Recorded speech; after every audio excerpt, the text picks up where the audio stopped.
کنن تا هزارها مثال میبیارم در این ورقا نمیگنجه خدا بزرگه برادران. این بینایی خودش دولت ای، زبان گویای دولت ای، بینی نفس میکشیدگی دولت ای، دست میجمیدگی دولت ای، پای قدم میزدگی دولت ای.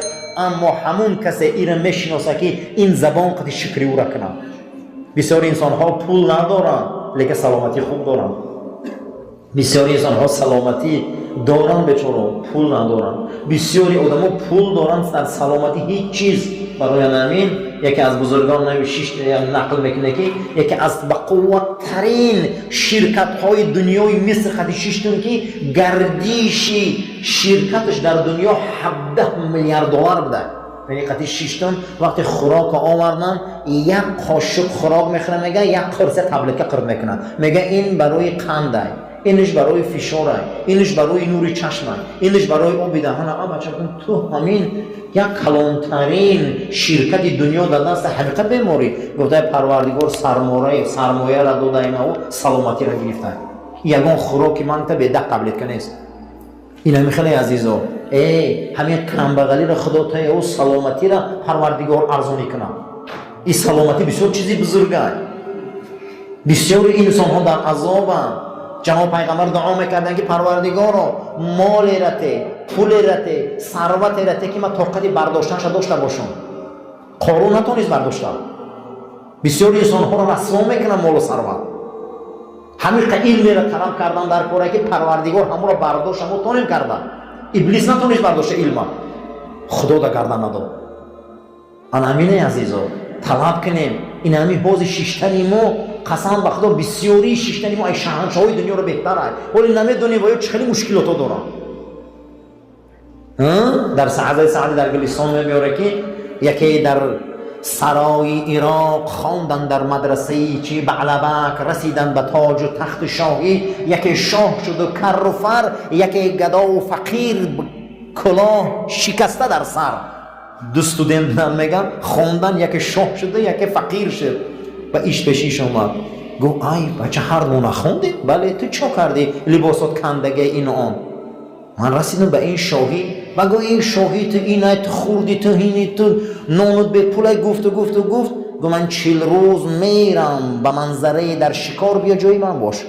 اینه من 40 روز پاچوهی من دست میتیم. این رفت میگه هفته اول از این ملک هجوم شد، در مرز جنگ شد، درون شهر دا بوند شد، بازارا را علا زدن. نامه نوشتی بیا شاهی تگیر فقیر ما بته.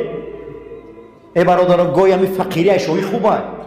من نفهمیدم که عذاب بوده. من همون فقیری و بالای کرپه کندگیم خوب بود که به تشویش تا سحر خوب بودم. این عذاب بوده که تو تا سحر هر دقیقه تورات میشکستی.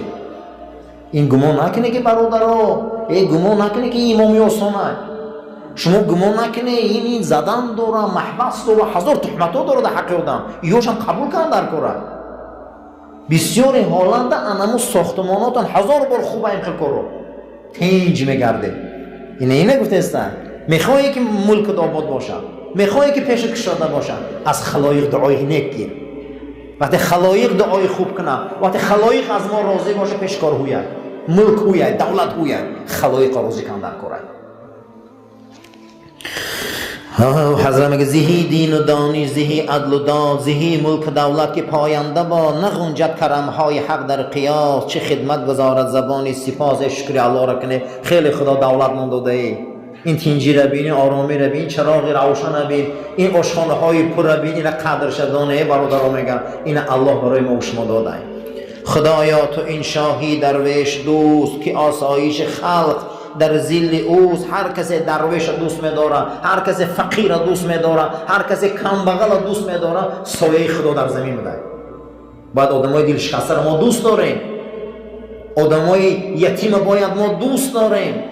تا روز هر سحر میخستن بامداد در روی میکردن یک نانی گرمه بالاش مسکه های حیران میشدن.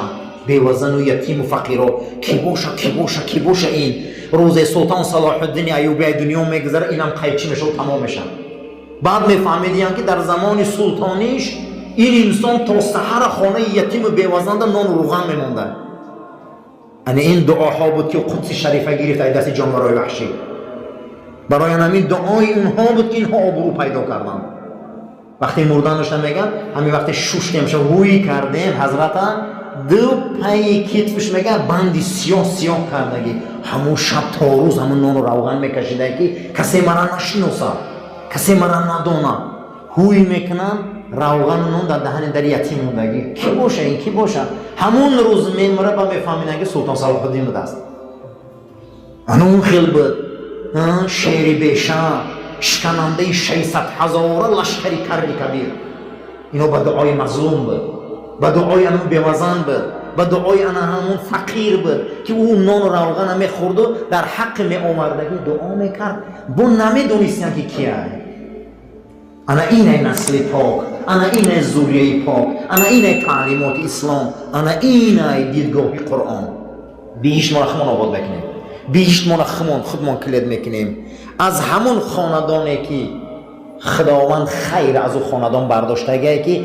اهل آن خاندان در جمعیت ضرر میرسونه چرا سعد ابن ابوبکر زنگی در دنیا نامشوان در آفاق نامشوان اهل خاندان و زن و عیالش در جمعیت دورش ظلم نکردن برای همین خیر بارید در دولتاشان خیر بارید در نعمتاشان برای همین امید خیر از اون خاندان نکنه گفته که وقتی اهل خاندان در رعیت و جمعیت ضررش میرسه این سعد ابن ابوبکر زنگی را میگم زهی دین و دانش زهی عدل و داد زهی ملک دولت که پاینده باد پروردگارا دین و دانش عدل و حقیقت در اون ملک دولت پاینده هسته که اینا نقض دانن که مردم اون منطقه راهبریت مثل سعد ابن ابوبکر اون منطقه برای چی؟ برای اونها کوشش میکنن که ما پاک زندگی کردن پاک زندگی کردن همیشه و همیشه و سوی پاکی باید باشیم سگ همین قدر میشویشه پلیتر میشوه اگر تنش خاک باشه میبیده تنت میرسه لباس به نماز نمیکنه اگر تنش تر باشه در لباس میرسه به نماز میکنه سگ همین قدر میشویه برای غشتر میشوه بعضی انسان ها رو خونشون غشده نسلشون ناپاکه همین قدر که بسوی خدا و پیغمبر قرآن میبره یا برای بچه رفتن میگیرن یا برای چی میشون؟ بد میشون در یک روایت حضرت سعدی میبره که سگ در دهنش استخوان بود میگه اومد میگم خیلی استخوان در دهنش پر از گوشت یافت میگه اومد یا که همه حالت میگه در دریا خود شدید گفت ای بود در درون دریا یا سگ دیگر بوده استخوان در دهنش بوده به شامون بسری بوده او صورت خشدی در بیچاره در همون چی در همون او این استخوان هم میمونه بسری او استخوان میدوه میبره که استخوان هم بودیم بسیاری آدم از روی همین ناپاکی افلاسی و اینمی طلبی زیاد چشمی بشنه همون نونی دهنشون میدستشون میتین همیشه برادر رو قناعت کن در کاره سگ همین قدر در دریا غلطه با پلیتر میشوه دریا رو پلید میکنه در کجایی برسه اونجا رو جزیر میکنه بعضی انسان ها میخیلن همین قدر میشوشونه برای غش میشوه همین قدر دعوان میکنی یا برای بد میشون همین قدر قرآن و سنت میگی یا برای اوج میگیرن چی با برای که خونشون افلاسه خون پلیده برای همین برادر خون مون تازه کنیم بدنمون پاک کنیم اخلاقمون پاک کنیم قلبمون پاک کنیم زهی ملک دولت خوشا انمو دولت ملک پایدار بده حضرت که پاینده بده که او از نسل پاک و دعای خلق آباد بشه ای چه آباد میشه ای دعای خلق سعد ابن ابوبکر زنگی حضرت سعدی میگه آبادی ملکش ای دعای خلق خلق آباد کرد میگه دعا کرد با او درجه ها و اوج سلطنت رسیدن ولی اکرم صلی الله علیه و سلم او شب جهنم برداشتن ابو طالب اما که دیدن در بین جهنم همون جوان مردی که در حقم کردگی بود ای بین دوزخ گرفته میشه و در لب جهنم پرتافته میشه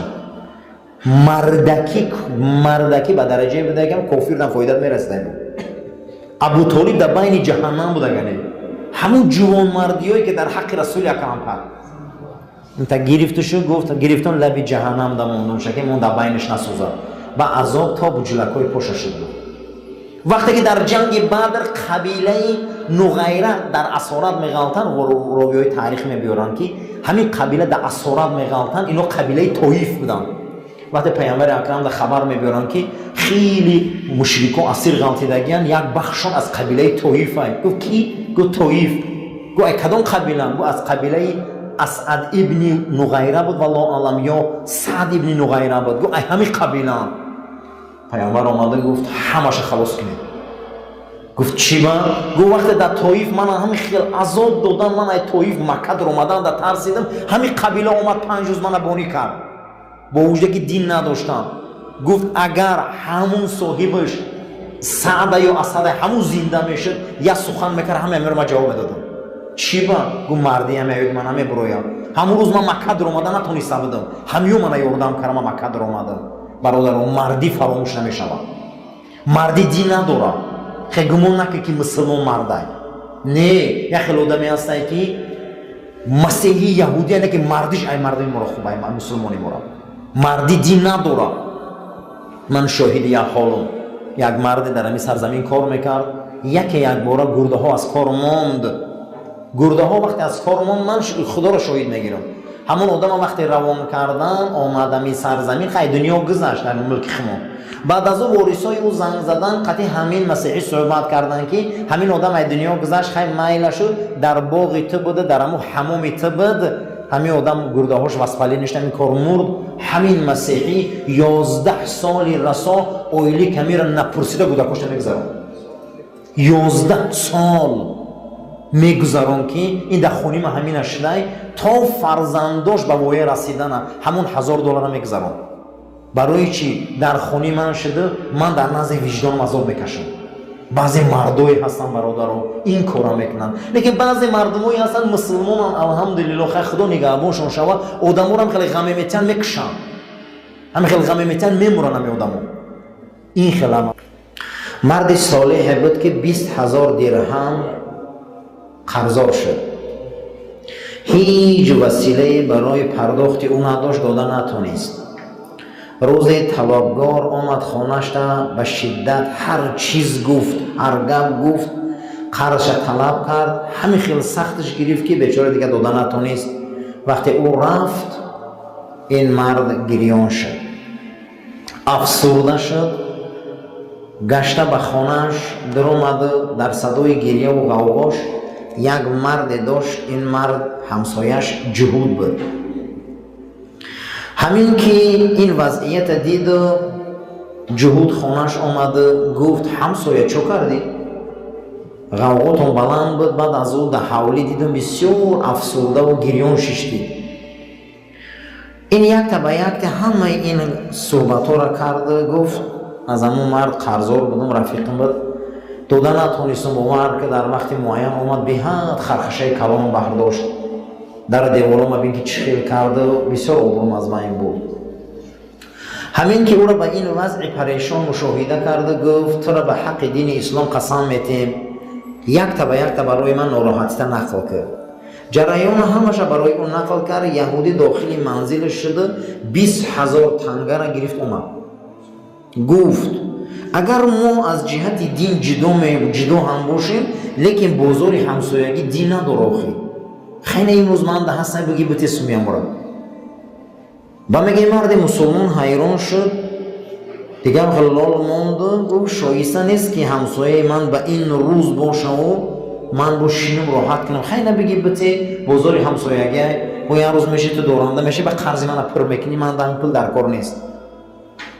طلبگار از این میگه برنج بسیار دید که رنج و این نعمت دید، میگه سر تا پا قرض گرفت و به سرعت حرکت کرد. رفت خانه همه مسلمان رفیقش. گفت اینا 20,000 تنگه من گیر. مسلمان هم قپیده پلاو. گو ای کجا یفتی؟ ای کجا یفتی را؟ گفت وقتی که اومده خونم خرخشه برداشتی کشتر مکندی دیگه ندونستم. من گریه کردم دم حولیم از غوغای موتو گریه‌ای که من کردم همه همسایم خبردار شده اومد همون جهود بود. گفت خیلی دینی ما اختلاف هم باشه میل او لیکن همسایگی دین نداره. خیلی بیانم 20,000 تنگه در من هسته برخه پول شده با کی که من یفتی میتی این پول من در کار نیست. این حالت وقتی که نقل کرد در این موقع طلبگار داخل منزل شده. همون سند اکتی را که کردگی بودن به زبان خطی را گرفتگی بودن آورد داد. گفت منم از یک یهودی کمتر نیستم. یهودی که 20,000 تنگه دادگی باشن 20,000 تنگه در دستت اینمی قرض بیاناتی که در من داده اینم ایتو من بخشیدم. من ایزو کشیدم. وقتی که ایا یهودی این مردی را کردگی باشن من ایمون کاری کردگی خیلی شرمم اومد. اینا میگه برو سند دو من سندگی من طلب ترا بخشیدم قسم به خدا دیگه طلب نمیکنم. همین گپا من دیدم ایزو کشیدم که نخوام چنین یهودی نباشم. اینا زمخشری در طبقاتش میبرن. همین کار کرده شب در خواب رفتن که قرض بخشیدگی دید که قیامت شده. همین خیلی قیامت شده است که نامه های اعمال در حرکتن. بعضی نامه های اعمال رو به دست راست دستیان بعضیش در دست چپ. این نگاه داره. در این حال نامه اعمال این آوردن در دست راستش دادن و قرار گرفت و به او اجازه دادن که همین آدم حساب کتاب نکنید جنت برشه. بعد از اون میگه پرسید که این مردم قدر حال گریه و روکانی و موکانی هم چما ایمان شما یگان چی نمیپرسه و من میگه بهشت برشه. گفت وقتی که جوان مردی کردی سندی همون مردی صالح دادی ابروش برده بودی ای کارت پشیمانی شدی چگونه ایرا نقض دون که ما اعمالت را به دست راست نتیم که ما رحمان و رحیمه. در همین حالت میگه سندی اون مرد صالح را که پس دادی ما رحمان و رحیمیم. همون طوری که تو از حسابی او گذشتی ایزا کشیدی ما هم ایزا میکشیم که تو را حساب کنیم. به خاطر گذشت جوان مردی ما تو را جنت میبریم. برا کم کم برادر رو بخشیم کمتر مردک باشیم.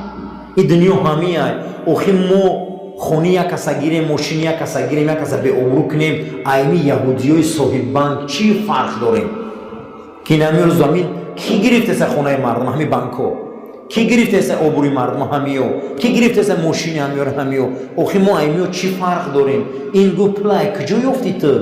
گفت که یک یهودی همسایم گفت ایزو کشید ای کاری کردگیش.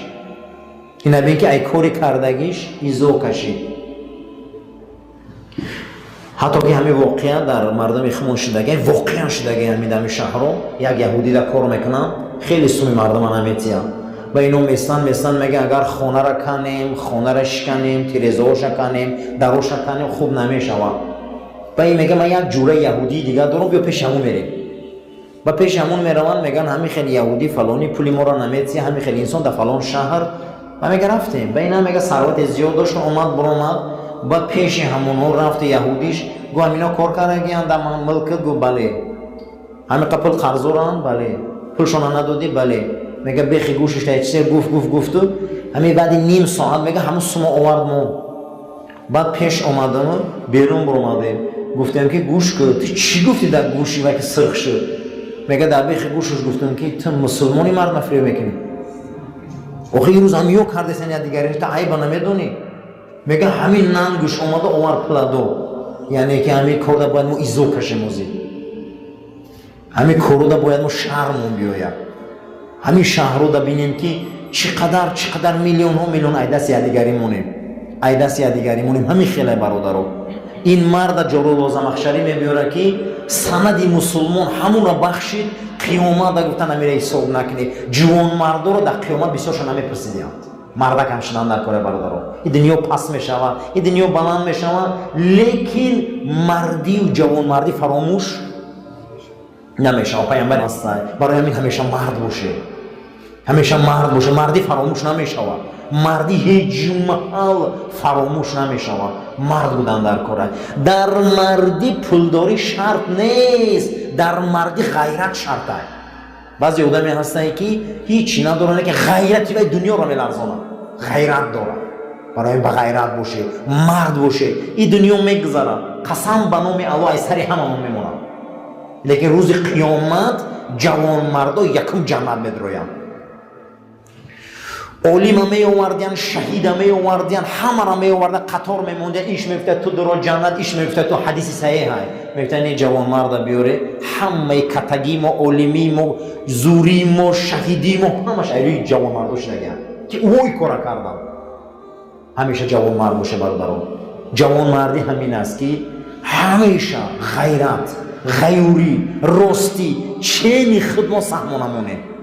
این نبین که همین گذشت کرد و فردای قیامت در خوابش قیامت دیدین مرد گفت من ایمو یهودی چیکمو مخی ایمو چیکمو این سند بگم سند قرض ما گیر گفتم زبون خطا بر درونش پرتو ما دعوا نمیکنم فردا نپرسیده کجا دعوتش کردن بیا جنت برم این همیه برادرو خدایا در آفاق نامی کنش حضرت اگه درباره سعدی بن ابوبکر زنگی میگه غم از دشمنی ناپیسندش مباد و از اندیشه بر دل گزندش نباد برادرو کسی که در همین دنیا پاک میگردن نسلی پاکای خونش پاک میکنه حلقش پاک میکنه دعای خلایق میگیره قسم به خدا پشت خوره میزنه این وعده های معلومه که تازه گشتن در کره پاک گشتن در کره حضرت میگه سعد ابن ابوبکر زنگی ای دشمناش چون غم نداشت برای که پاک میگشت تازه میگشت حلال میگشت حلال میخورد و از اندیشه بر دل گزندش در همین آدمی تازه کو در درون دلش ای یگون کس پرو نداره که چی میگه نمیترسه آدمی تازه کی میترسه ناپاک میترسه همیشه خواهیم که تازه باشیم حلال باشیم حلال گردیم حلال خوریم در حق من دعای خلایق میگیره دعای خلایق آدم میگیره برادران وقتی آدم نیک دعا میکنن کو در پای آدم یگان گزند نمیرسه بهشتی درخت آورد چون تو بار پسر نامجوی و پدر نامدار از آن خاندان خیر بیگانه دان که باشند بدخواهی این خاندان برادرها ایره نغز دانه بهشت آدم خودش آباد میکنه بهشتی ما همیشه و همیشه در دست خیمانه پروردگار ما را برای راست هدایت کرد ما را توفیق ده ما را از آفت بلا کلفت زحمت نگهبان باش عاقبت کاری ما را به خیر ایمانی ما را به سلامت گردان آمین یا رب العالمین صفا را راست گیره تلفناتون را خاموش کنین